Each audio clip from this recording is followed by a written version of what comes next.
no one's going to fucking come to help me. No one's going to fucking come to help me. It's fucking me against me, period. So I had to man up.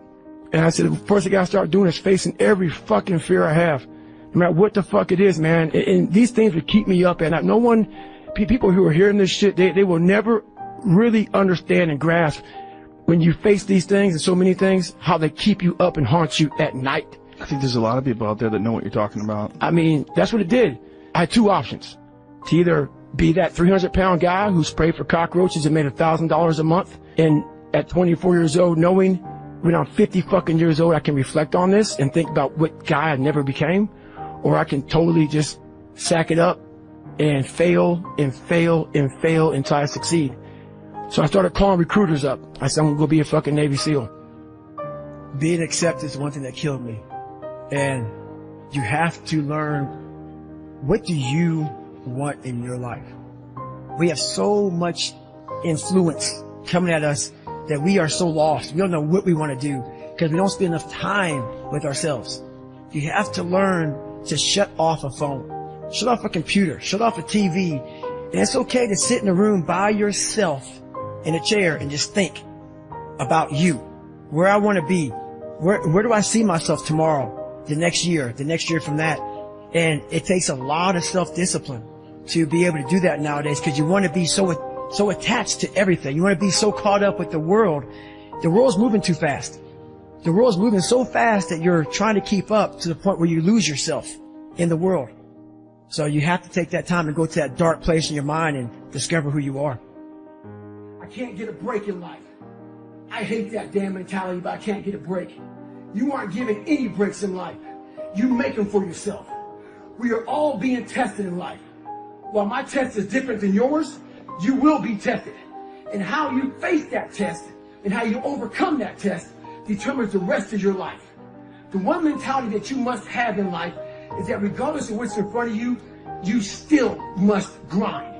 I'll never be in the Olympics. I'll never be a professional athlete, but still I grind. I fail at most things I do, but still I grind. I don't want to do half the shit I do, but still I grind. And that one day, you see me down a dark alley, running at 1 o'clock in the morning, know one thing. I was grinding. Stay hard. No matter what avenue I choose, I want to be the very best. And the very best may not be I'm number one.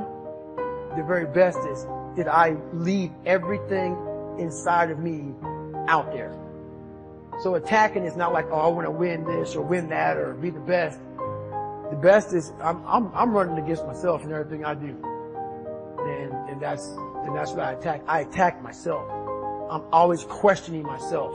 I'm always holding myself accountable. Talk to me about the accountability mirror. So the accountability mirror is something that I kind of came up with in high school. Like I said, I started shaving my head when I was 16. And I got caught up in trying to impress so many people because no one liked me. So I developed so many different identities. Let me sag my pants. You know, let me pull my pants up. Let me talk this way or act this way or be this way or whatever the hell it may be. God, dog, there's so many different things I did to try to fit in with so many different groups that when you look in the mirror, that's the one person you can't lie to. So every morning I would shave my head thinking, God, I'll reflect back on some of the lies I may have told somebody or some of the ways I acted that I didn't feel comfortable doing. And I did it to impress other normal people. The key word there is normal, everyday people. I was trying to make other people like me. How pathetic is that? So this mirror would always tell me, my reflection would say, God, you are a pathetic man. How does it feel every day to be this way? So I would just start having myself accountable. How did I attack today? How did I attack yesterday? And if I didn't do something I was proud of, I would write down a sticky note and I would fix it. So then my senior year in high school, it was a totally different David Goggins. I wanted to sit the cool guy lunch table, man. I wanted, even though everybody was calling me time, I wanted to try to act like somebody I wasn't so I could fit in. And I sold my soul to the devil. Trying to act like, I'm David fucking Goggins. That's who I am. And so I wrote down on a piece of paper, fuck the table, sit by your fucking self. And that's what I did. And guess what happened? My table became a table people started sitting at. Because a whole bunch of people in that lunchroom felt exactly like I did. I had a laundry list of things that I write down in this fix. So I write it down and fix it. So one of the guys I was in training with came down to visit me. He was amazed at how I kept the same routine I had 20 years ago. Waking up early, going to the gym, getting after it, going back in the afternoon. I could tell he felt bad. So he started to explain to me why he can't do anymore. Talked about travel, talked about work. So he started asking me, how the hell do you fucking do this shit every fucking day? I said, I don't fucking negotiate with myself. Most of us come out here, we explain away why we can't do shit, and we stick in this negotiation process in our mind. You can't negotiate these things. They're definites.